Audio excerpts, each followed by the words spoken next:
All right, good afternoon, everyone, and welcome. Thank you for joining us for another great collaboration with the Addison Gallery of American Art. My name is Nicole Kramer, and I am the Programming and Partnerships Manager at Memorial Hall Library in Andover. I want to thank the Addison for fostering great connections and allowing us to share their exhibitions and artwork with the wider community. The Addison Gallery is located on the campus of Phillips Academy here in Andover. It is free and open to the public, and if you are close to Andover, I encourage you to visit the gallery to enjoy their regularly changing exhibitions in person, including the June Leaf exhibition that we will be learning more about today, which will be on display through the end of July.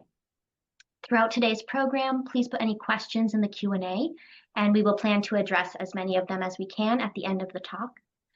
We are recording the program, and everyone who registered will receive a link to the recording by tomorrow afternoon.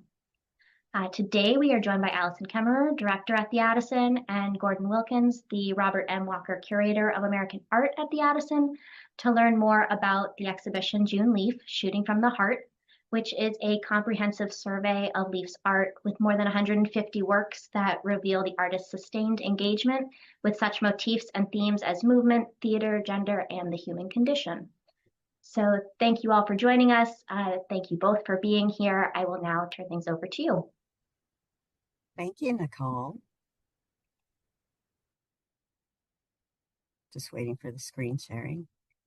Thank you, and welcome, everybody. We're super excited to share June Leaf, Shooting from the Heart with you today. This, as Nicole said, is the most comprehensive showing of the artist's work in more than 3 decades. It was co-organized by the Addison with the Allen Memorial Art Museum at Oberlin College, and it was co-curated by myself, Gordon, and Sam Adams, who is the curator at the Allen. Before going to the Allen next winter, it'll be presented at the Gray Art Museum at NYU in the fall. So we're thrilled that not only will the show be at the Addison, but it has 2 more iterations and an extended life. As Nicole said, the exhibition includes more than 150 works in all media, paintings, sculptures, works on paper. They're placed in conversation across media to reveal June's sustained engagement with themes such as the human condition, performance, dance, theater, and gender. And Gordon, do you want to go to the next?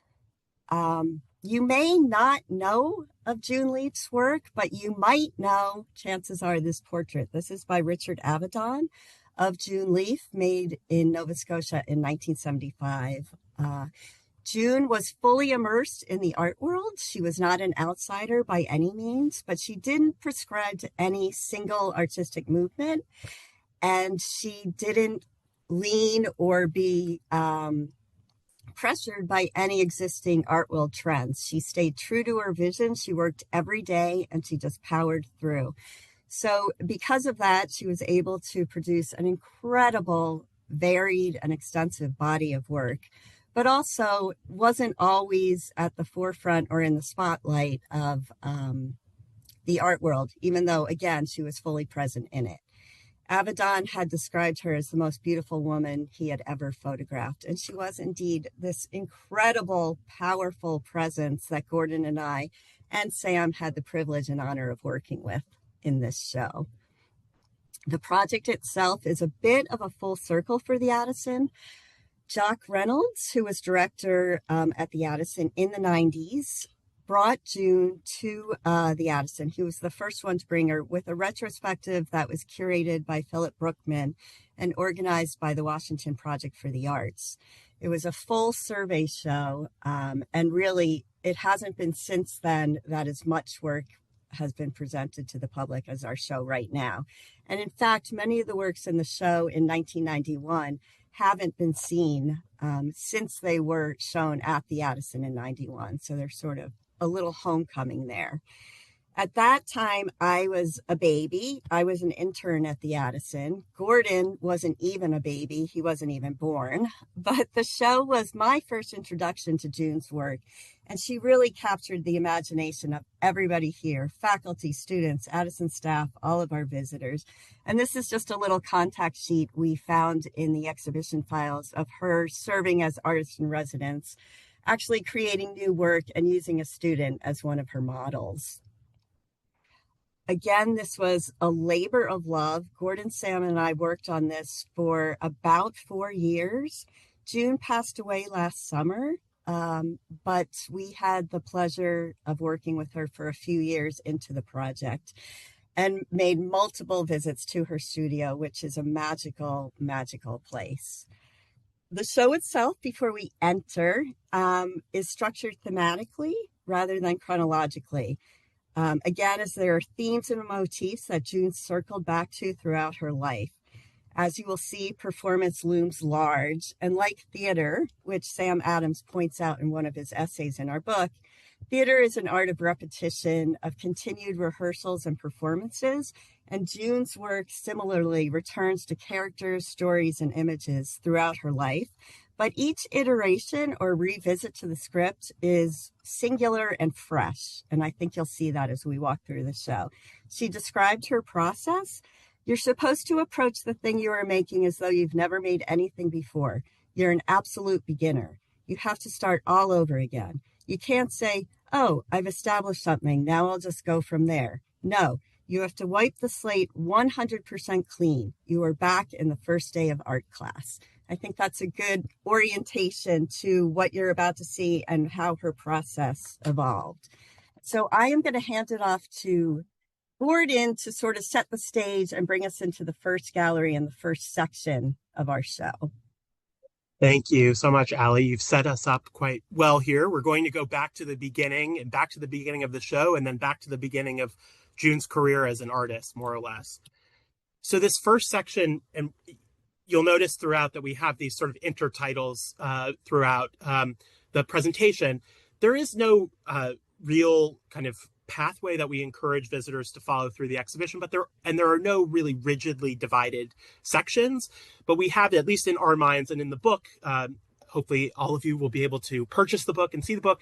There are plate sections that are divided into these groupings. So the first section, which is the first section of the exhibition, is called Street Dreams, which takes its name from a 1968-69 exhibition that June had at the Frumkin Gallery in New York City. And she started off her career quite young, but waited until she was almost in her 40s to have her first New York solo show. Street Dreams caused a pretty major sensation, really, in the New York art world, and thrust her onto this sort of pedestal in New York. But we'll soon discover, as we get into subsequent galleries, how June handled that period of success and change in her life. You are greeted by this wild-eyed woman theater when you enter, but we're not going to start there. We're going to start a little bit earlier, and that's really at the beginning. June was born in 1929 into a fairly middle-class Jewish family on the north side of Chicago. Her family owned and operated a liquor store, and in those days, liquor stores often had sort of a saloon attached or a tavern attached to them. So they were operating on Crawford Ave in Chicago, and we were able to find on eBay, of all places, these wonderful matchbook covers from June's parents' liquor store. The liquor store was not a high-end establishment by any stretch of the imagination, and some of June's earliest memories as a child were being in this liquor store tavern, which was the kind of place where there were pine shavings on the floor and large rolls of brown paper on every counter. And she remembers just observing this human circus, this human comedy of human drama of people coming and going, and all of these distinctive personalities that were, drinking and vomiting and urinating and the whole range of human experience. But while you might be horrified, and of course I've described it in a horrifying way, she found it exhilarating, and that interesting tension between things that are repulsive but simultaneously exhilarating and fascinating and enticing is something that animated certainly June's early life, but continued to animate her entire life, her almost 95 years of existence. Another thing that animated her early life was her ability to venture from more or less the suburbs of Chicago into the heart of downtown, into the Loop. She took dance classes as a child. Dance is a major motif that will reappear throughout this show and this presentation today. She was allowed to travel as a very young child, thinking like she described herself as, wearing her Buster Brown hat with curls, and she would be sent on the elevated railway into Chicago, and she describes riding between the rail cars, so outside, and staring, which the elevated train in Chicago, when you come into the Loop, it brings you up to maybe the fourth story window of the building. So you're actually able, if you're a voyeur, which June certainly was, to look into the windows. And she remembers being in these between the cars and looking in and seeing the amazing gold lettering on windows and department store windows, and being able to peer in and seeing all of the merchandise. And she was just so just entranced by what she saw. And she would get off the L, and she would wander around into alleys, and she would stare at the cracks in the sidewalk and go into joke shops. And she remembers being, again, repulsed, but so fascinated by these, chocolate store window mannequins and metal toys from the Victorian era. She also went at least once a year with her family to Navy Pier, which we have a photo of on the bottom left, as it appeared in about 1930. And at that time, Chicago, as you mentioned, still retained a lot of this kind of frontier town qualities to it. It was a rough and tumble, especially the downtown place, not a place that a child should be necessarily exploring on their own. She remembers going to Navy Pier and going to the arcades around Navy Pier with her father every year. And she became really enamored of these claw machines. If you think of a claw machine in an arcade, you put in, at that time, it was probably a nickel or a penny, and the claw would come down. And she equated that kind of claw with life. And you put the money in, you get life. And so she had this really strong attachment to the imagery of arcades, this sort of honky-tonk Chicago atmosphere, and it's something that never left her. She tried, and often she tried to process these early memories in her childhood, and you see a lot of her early work engages very directly with these motifs. But they, even as much as she wanted them to leave her, these characters that she accumulated early on always sort of stood with her. So June didn't receive a very formal art education. She was somewhat of a child prodigy, as we might describe in terms of art. She has very early reminiscences of winning sort of small art competitions in her classroom. She did a very nice portrait of Joseph that gave her, a certain amount of attention at her elementary school. But her education early on was going to the Art Institute. She loved the Thorne miniature rooms, as amazing, elaborate miniature interiors in the basement of the Art Institute. But she didn't necessarily take formal art classes. She wanted to go to art school, though. Her mother, on the other hand, who was a very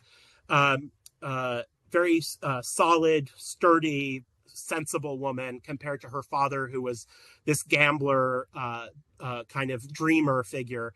Her mother actually had to do a lot of the labor, most of the labor in the tavern, because her father couldn't be bothered with working. So she had this interesting conflict between the sort of the practical and the dreamer in her own household. Her mother wanted her to be the kind of nice Jewish girl that she had raised her to be, and so she was forced to go to the University of Illinois. She had a kind of a miserable time living in a sorority. It was not her kind of place. She left, and she was able to enroll in the new Bauhaus in Chicago, which was founded in the late 30s by Laszlo Moholy-Nagy, who had escaped Germany. And the Bauhaus was shuttered. He and many other European artists emigrated to the United States, many of them arriving in Chicago. And so she enrolled in the new Bauhaus. She was really almost always the only woman in her art classes, and she was by far the youngest person. If you can imagine, this is 1947 when she enrolled, and all of her classmates, more or less, were returning U.S. servicemen who had enrolled at the new Bauhaus on the GI Bill. So she was this outlier, and she didn't really feel like she kind of got the skills that she needed to think about what she wanted to make and to make some things, but it was really not the place for her. Organized education, formal education was not something that she would return and complete a degree. But early on, she did not really feel like she could be contained in a classroom. She started to see art everywhere. And it was in this classroom that she sort of had a eureka moment where she started in a slideshow. She was seeing slides of work by artists like Paul Klee and Ensor and Ernst and Emile Nolde and Dubuffet and Giacometti.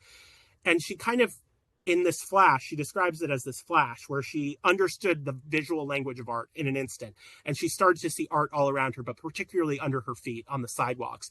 And she had this eureka moment where she saw Paul Klee and Mark Tobey in the sidewalk. So she has these great moments of describing how she would walk around, head down, staring at the cracks in the sidewalk.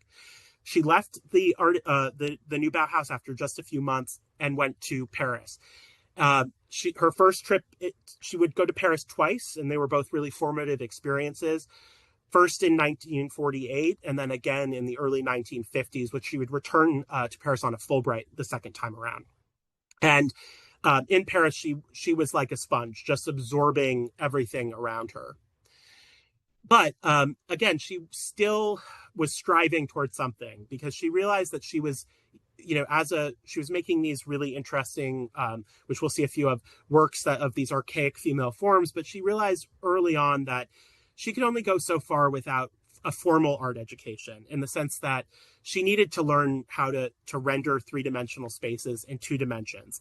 And she felt like that was the main impediment, that she could get only so far in her drawing without, and then hit a wall. And so she taught herself by studying the masters. There are great anecdotes about her spending hours and hours in these dank, cold rooms at the Louvre copying paintings. There's a great photo in the book of her at an easel copyist stand, an easel painting a Goya portrait that was taken by a totally random Japanese tourist who just encountered June Leaf and somehow got the photo to her.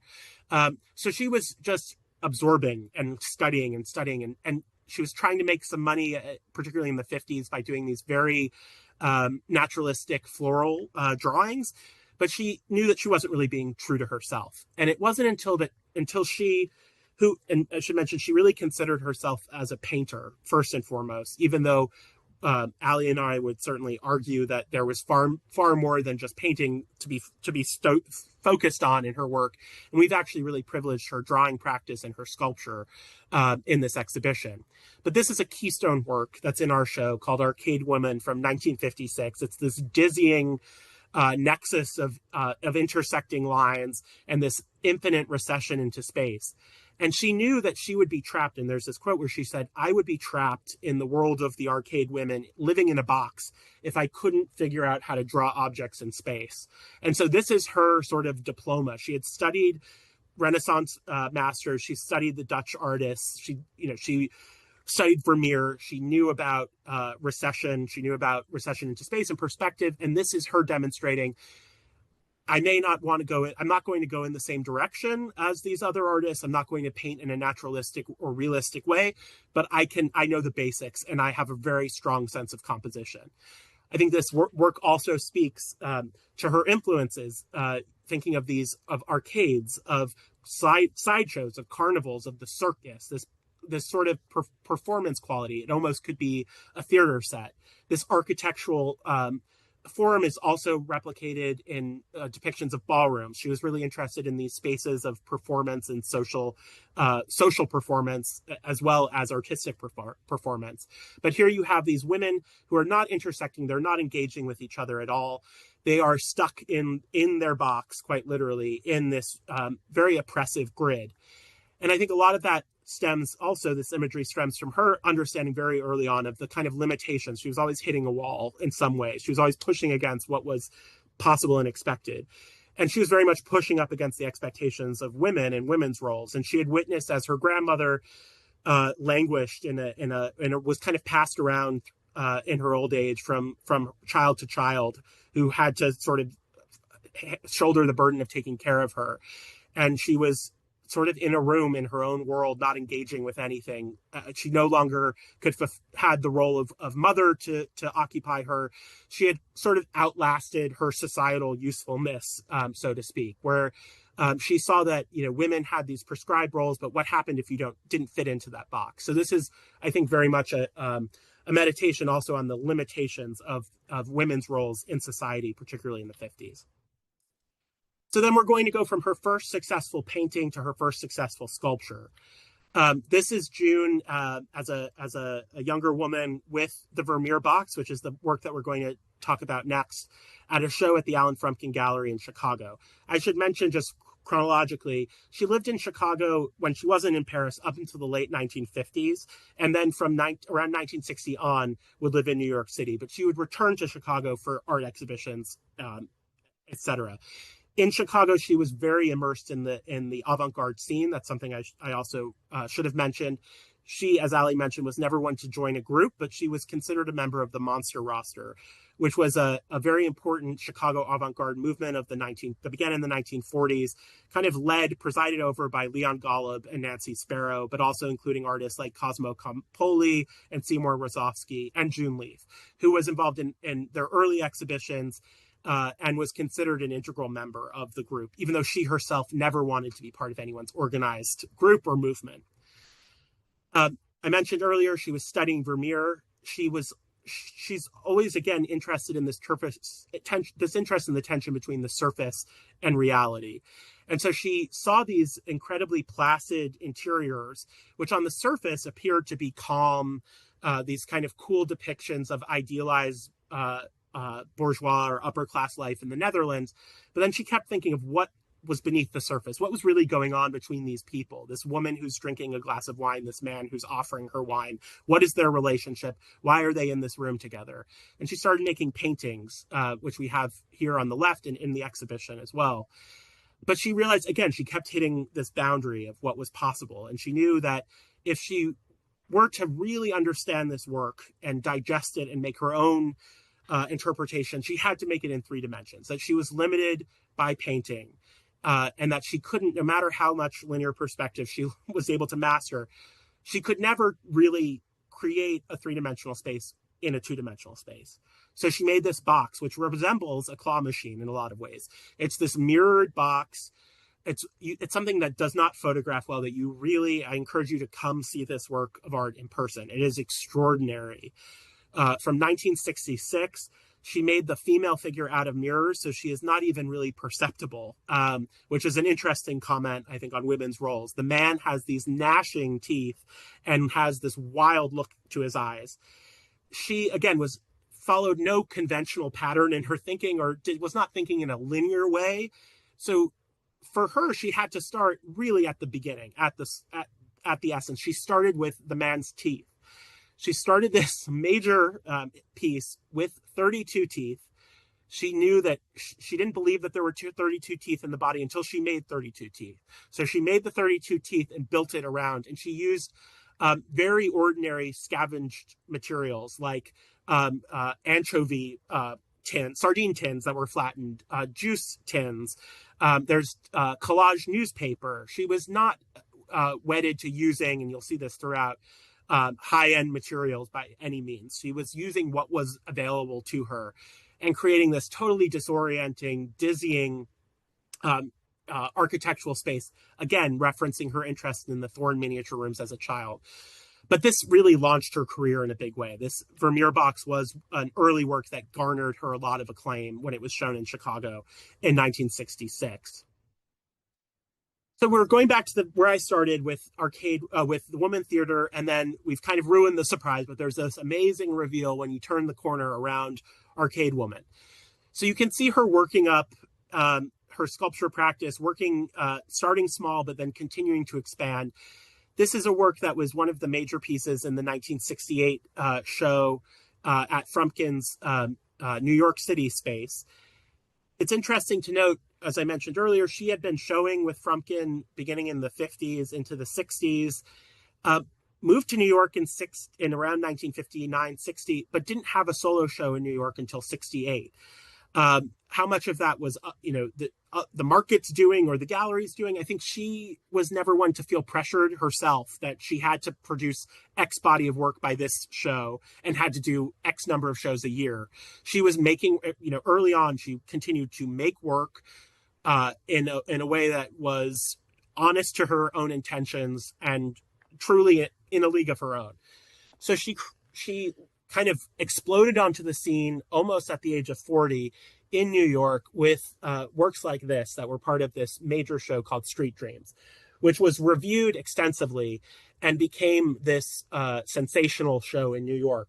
There's a great note that Lucy Lepard, who is to plug Phillips Academy, an Abbott Academy alumna, Lucy Lepard, major art historian and critic, she noted about this show at Alan Frumpkin in the late 60s that she is able to blend the great tradition of painterly satire with the harsh pathos of the penny arcade, the honky-tonk carnival, the junk shops, and the joke stores. So again, this ability to create things that were incredibly profound on an emotional human level, but also were referencing the everyday, these moments in her that had kind of metastasized in her brain of all of these characters that she encountered. Theater was played a major role in her life. She went to a lot of theater in the 60s in New York. And so you start to see these, and she herself was this master storyteller. She was this almost mastermind sort of puppeteer who you can see her hands holding these two figures almost like marionettes.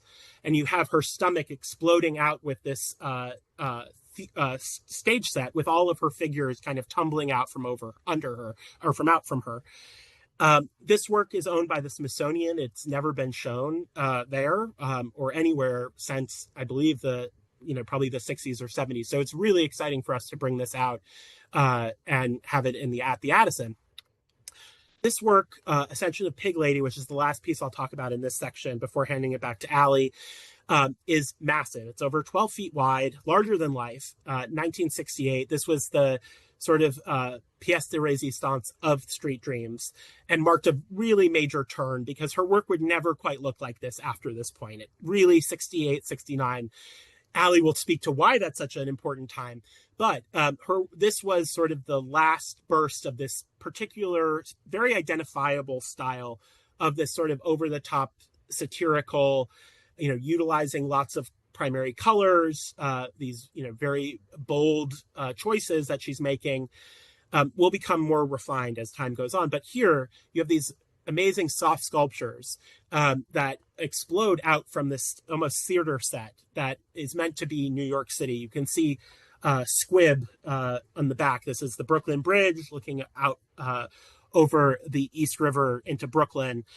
There are some autobiographical elements. The woman is in red is most likely meant to represent June's mother. She later would make that claim. And then you have June front and center as this young child with the hoop, ready to go out and explore the scary world, but kind of emboldened by the scariness or intoxicated by the scariness and the weirdness of the world around her, but just so excited to be out and observing people. Then you have the ascending Pig Lady, which is slightly different. So she had a very strong memory from her years observing people at her family's tavern of this one customer who would sit on a stool and urinate down the stool. Again, how could you not have that be lodged in your mind forever if you were to experience that? Something, again, so taking these beautiful things out of these very bizarre circumstances. That image never left her. And she remembers riding on a bus, staring out the windows as she did in New York. She was really a flaneur.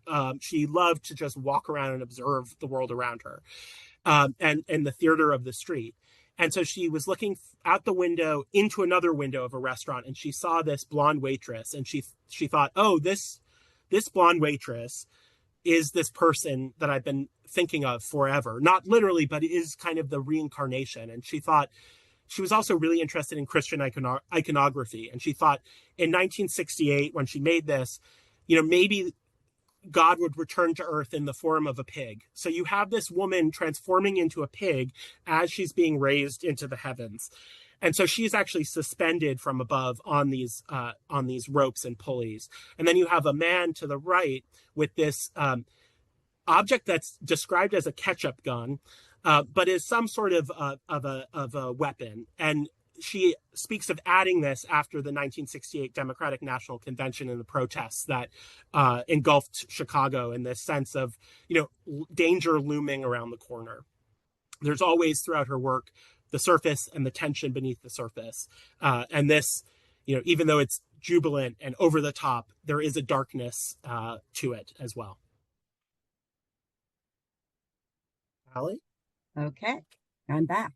So the next gallery in our minds and in our book is named To Create Life Out of Life. And all of these headings, Street Dreams was the title of the exhibition, as Gordon explained.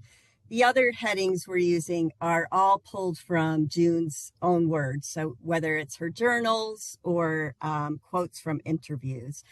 And to create life out of life, she talks about wanting to be an artist who, much like a mad scientist, creates life out of life. She's kind of riffing on James Joyce's famous quote, to recreate life out of life. But as Gordon explained, she sort of sees herself as this master storyteller, puppeteer. She takes it up another level to actually create and not recreate.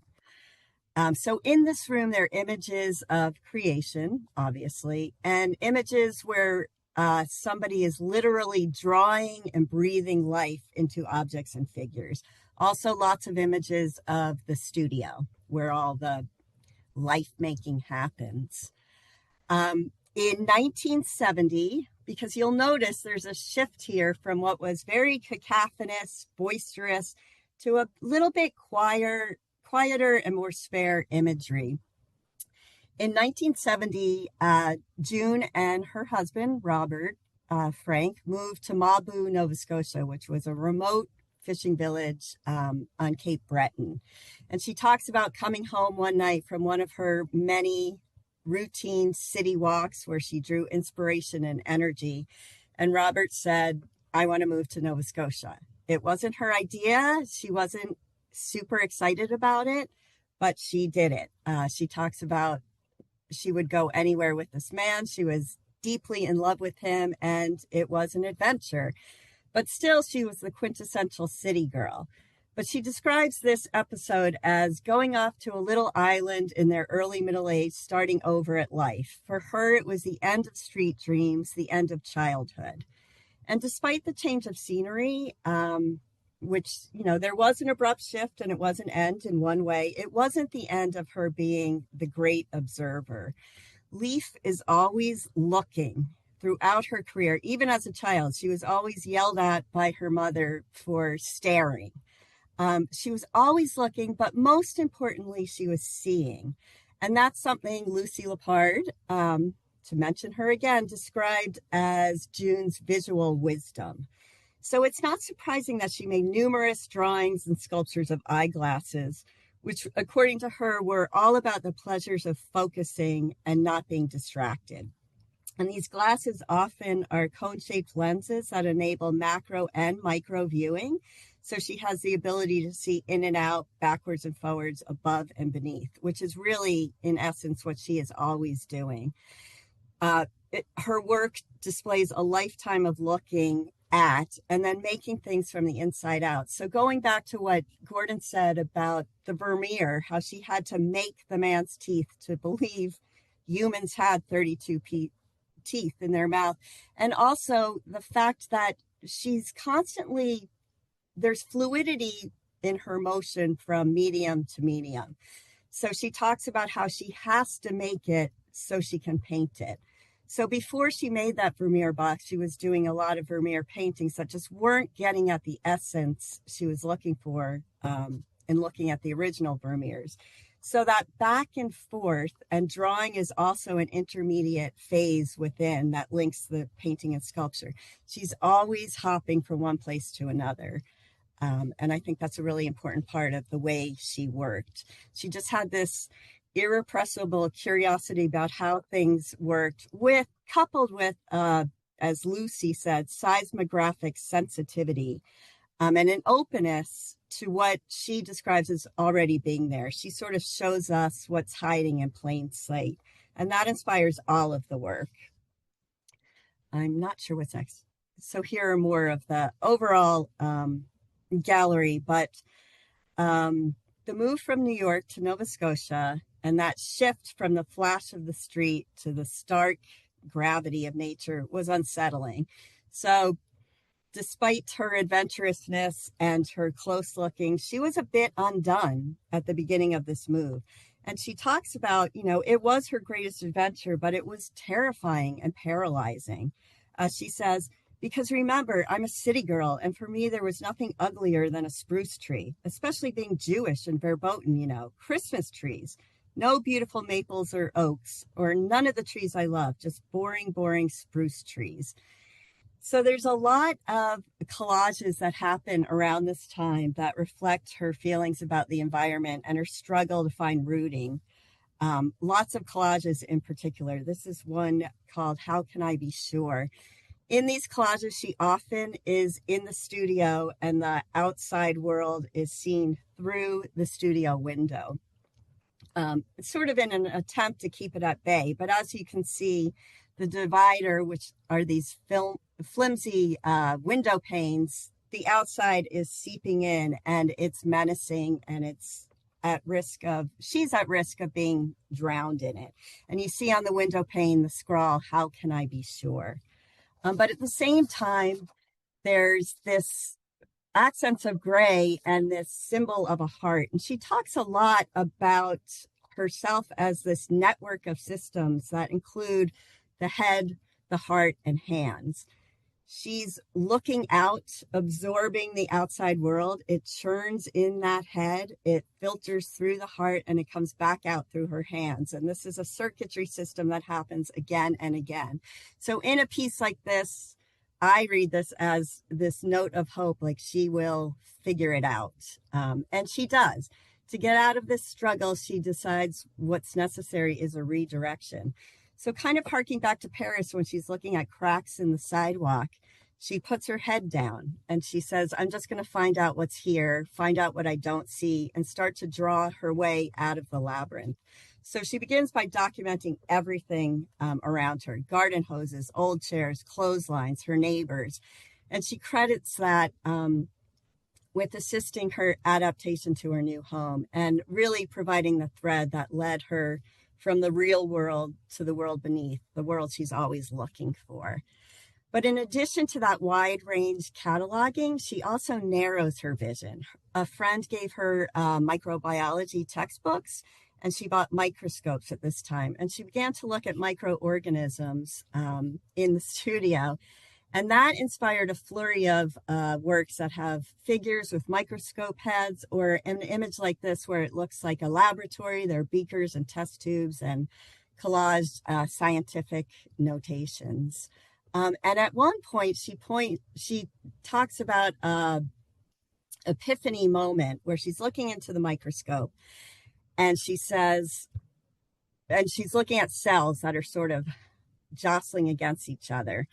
And she says, I thought, it's the loop, meaning the Chicago loop. It's the same thing. They're mean and they're eating each other and they're shitting all over everything. They're fighting. It's war. It's what I know.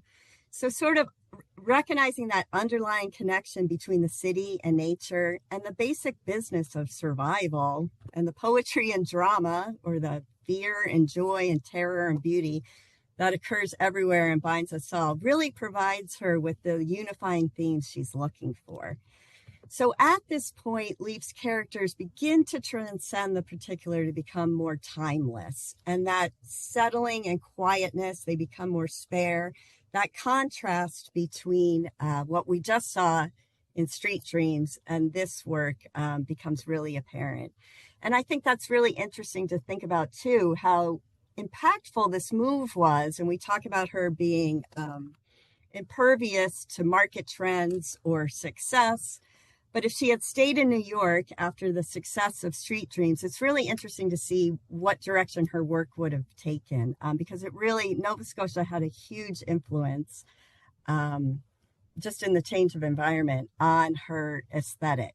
Not what interested her or the themes, but the look of the work. And here's just another Zephyr. The sculpture above the painting Zephyr, you can actually blow bubbles through. So again, breathing life. The work to the left is the pain of growing a wing. So again, sort of evolving and developing. The next section, again, June's words, is climbing still. So dance, circles, ladders, stairways, all of these things figure strongly in June's work throughout. So these galleries include all of that kind of work, always ascending. It's dark in that there are figures, some often look beaten down, sort of slogging through life, but they persist and they're always going up. I don't think any are coming down. So there's something very life-affirming about June's work in its embrace of the dark and light.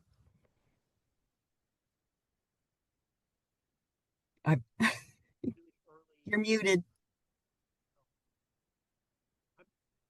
Am I muted? I shouldn't be muted. Can you hear me, Allie? Yes, now I can. Okay. Sorry. So we have some early drawings in this section. Gyroscope woman from 1952 and umbrella woman from 1951, these sort of endlessly spinning, just thinking about the kind of, and she has a great quote that we begin the show with, of her being sort of like every night reset and wound tight, and then set like a top every morning to go about all of the work that she had to do.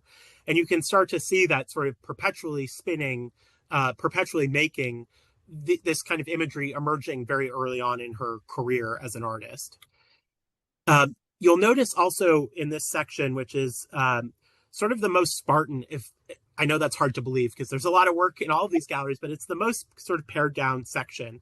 And you'll start to see a lot of the sort of motifs that would become her signature as in her mature and later careers. And one of the major motifs was the sewing machine. One of June's really core memories, and we talk about in the book, she sort of experienced life in a series of epiphanies. These often very spiritual, aesthetic epiphanies. And one of the very first memories June has was of being a very young child playing underneath her mother's sewing table. And she has this very strong memory of her mother's foot on the treadle of the sewing machine. And so feet and shoes become another major motif that you'll see throughout, including in the title of the show, Shooting from the Heart. The figure has these incredibly pointy stilettos on. And so high-heeled shoes, that's a major motif. But more so, we have sewing machines. And she always wanted to own a sewing machine because she has this core memory of being under the table, her mom working, and then her mom bending over to pass her this swatch of fabric. And it was a blue fabric with white dots. And she, in that moment, had this revelation that her mother was handing her the Starry Night. And so this possibility of finding infinity, or these infinite potential in things that are as ordinary as a swatch of fabric. And so the sewing machine became a major motif. And there are moments where she says all she ever wanted in life was really to possess a sewing machine. She loved mechanisms and was a sort of an engineer from the very beginning. She recalled how she received a toy push mower early on in her childhood, and she was just so excited to have it but even more excited to see what was inside of it, because she decided to throw it out the window of her family's apartment in Chicago. And she threw it in the evening and was expecting the next day to go down and be able to see all of the gears splayed on the sidewalk. But when she got there, she was extremely disappointed that someone had cleaned up all of this detritus, this little toy that had fallen and broken into a million pieces on the sidewalk in Chicago. And so this act of sort of taking apart and rebuilding and trying to get to the essence is another animating trend throughout her life. But the association, I think, also of these machines with domesticity, of sewing being some of the only avenues for creative expression for women in domestic and needlework in general, in domestic spheres, as a really powerful motif. But also this act of infinite possibility. You can do anything with the sewing machine.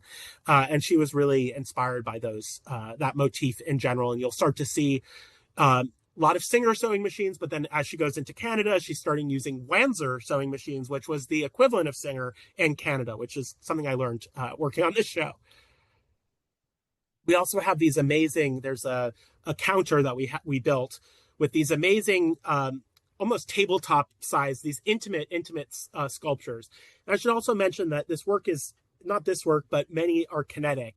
and were really meant to be activated. We cannot, of course, do that in a museum setting.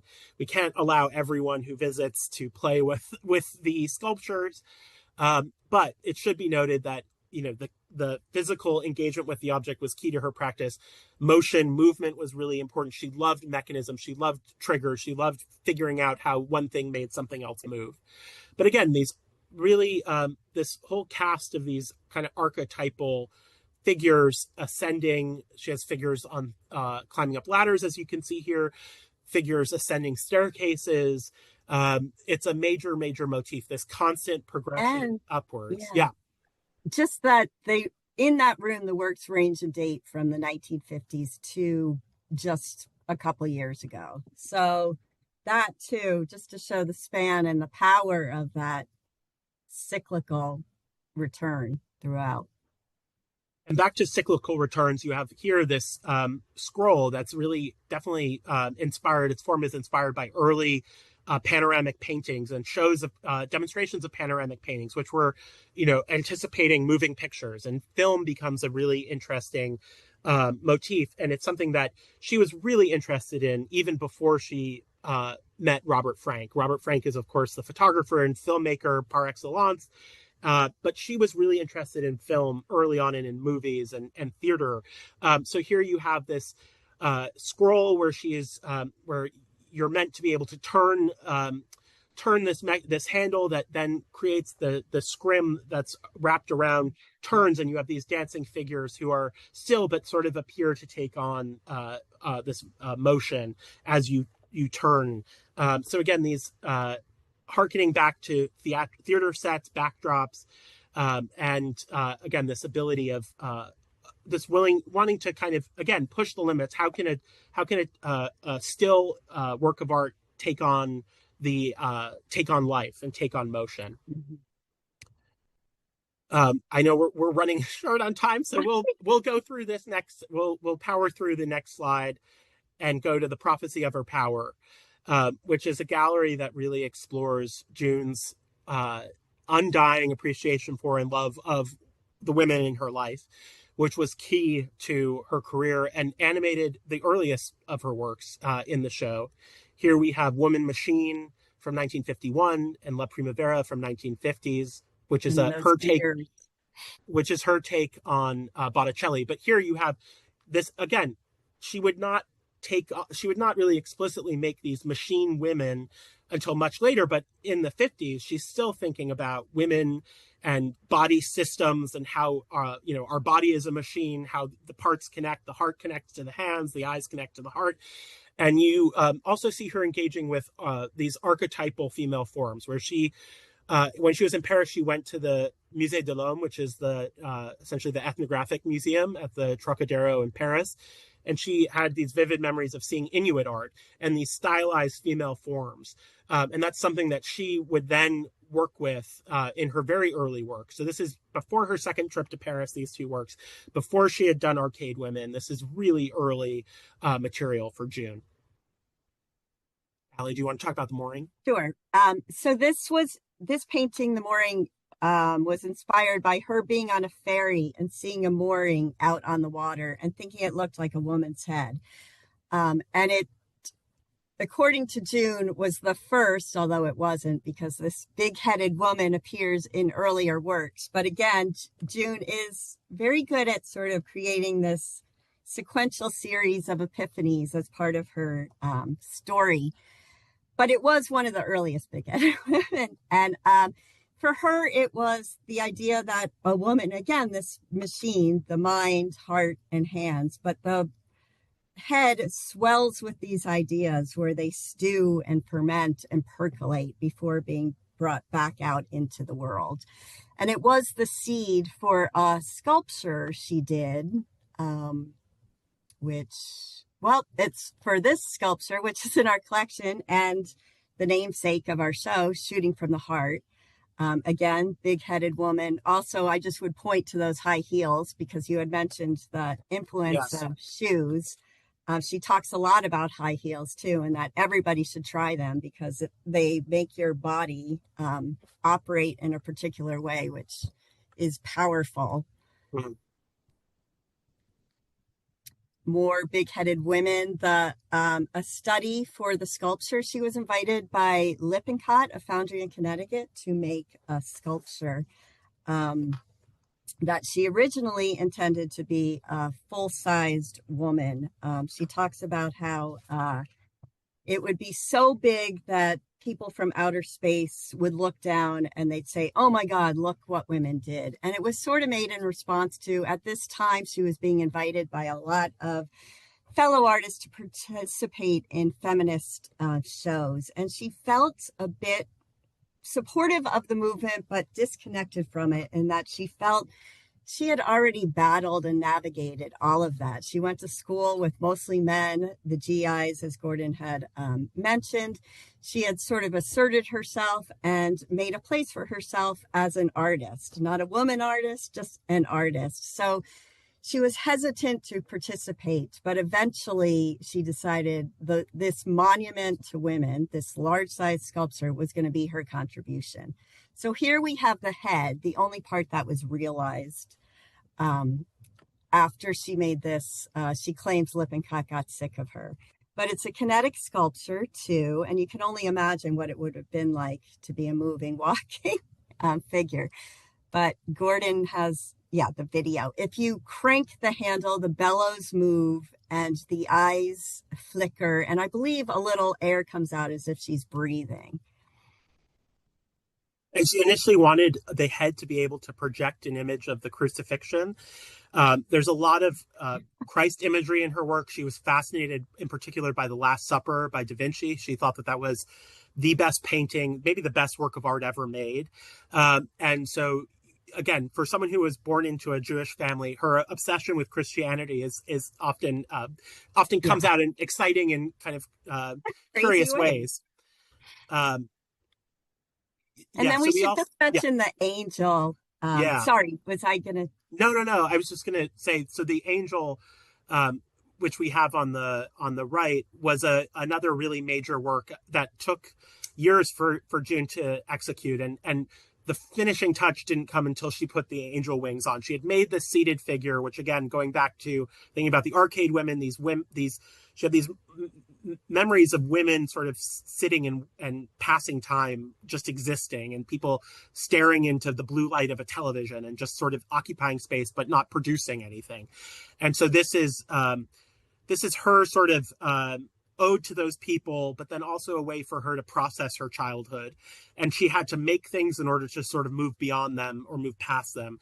And so a lot of her memories of childhood were sort of exercised, for lack of a better word, through this sculpture in particular. This is in a private collection in Nova Scotia and was a very challenging work for us to track down. We didn't know if a truck would be able to get down the owner's driveway in rural Nova Scotia. But we're so glad that we were able to bring it to the United States for this exhibition. And that too is kinetic. It has, if you press the treadle, she's sitting on a treadle. The bellows in her chest go up and down, and breath comes out of her. And yes, the idea was with the wings, she was free of her childhood imagery, the tyranny of her childhood imagery. So again, at this point, things get a little more universal, but there's always autobiography and things she makes. So a really autobiographical section is the Two Sensibilities Walk Linked, which is a gallery that engages with the idea of couples, not necessarily romantic, but also platonic relationships between two people. There's work about family in this section, but there's a lot of work in this section that either explicitly or in a more subtle way speaks to her very fertile and productive and long-standing relationship with Robert Frank. You can see the two of them in this really charming photo of them, this kind of proto-selfie, and their work together, even though they were very clear in when they talked about their relationship, that they were not, interfering with each other's creative process. But you can't spend 50 plus years with someone and not have cross-pollination. And I think we were very careful with this show because June has not received the kind of treatment that Robert Frank has in terms of, the market, in terms of museum shows. We really wanted to stake a claim for June before before we would go on and explore the nuance of their relationship. So we hope that future shows will explore the amazing cross-pollination between Robert Frank's works and June Leaf's works, because there is so much there to excavate. You see so much of her in his work and so much of him in her work. And oftentimes he would take photos that would end up in her collages. She would doctor images that would then become his work. She designed the cover of one of his books. So there is a lot more than they let on about their working relationship. If you see a hunched figure in the show, that's usually a stand-in for Robert. You can see on the left, there's this amazing painting called The Rescue of this small figure who's kind of attempting to hold up in this almost Pietà-like formation, this large hunched figure. Robert is always the hunched figure in these works. But again, relationships are complicated. Every marriage is complex. They certainly had a complicated relationship, as all people do. And also being two artists. They're two very ego-driven professions, for better or worse.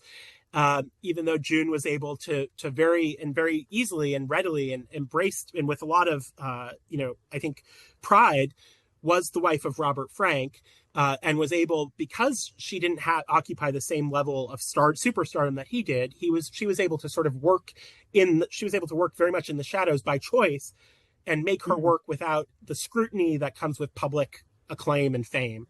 But there is always this, again, latent tension. So you have the kick, these two figures that are physically tussling with each other. And then you have artist couple, which can't get more telling than that. You have the archer. June described herself as an archer often. And then you have this sort of crouching figure. We don't know if she's shooting above the head or if she's going to aim at the figure, but speaking to the complex interpersonal dynamics that animate relationships broadly. Again, artist couple, painters, dueling. Artists, this their great brushes. painting from the 70s. And then again, Sisters. not only romantic relationships are dealt with. This is one of the kind of star works. People who visit seem to like to post this on Instagram, called Sisters, probably because I'm an only child, but I'm sure for people with siblings, it's a complicated dynamic. And sometimes, you love them, but sometimes you want to bite their heads off. And here you have a double, headed snake, and the two ends of the snake, they're fighting each other. So certainly not hard to read autobiography into this particular work, especially with its title. Then Allie, I don't know if you want to talk about Two Women on a Jack. Two Women on a Jack, another amazing kinetic sculpture that we saw before we even really developed our checklist. We had seen this at an exhibition in New York and knew we wanted it. And we have a great video of June activating it, which we unfortunately can't do in the galleries. And also just looking at June do this, you can see the performer and dancer in her. This is just in front of her studio on Bleecker Street in public in the middle of the day in New York City. So you can imagine if you came across this. It's also very loud because it sort of ratchets down. So it has a racket to it as the figures play the drum.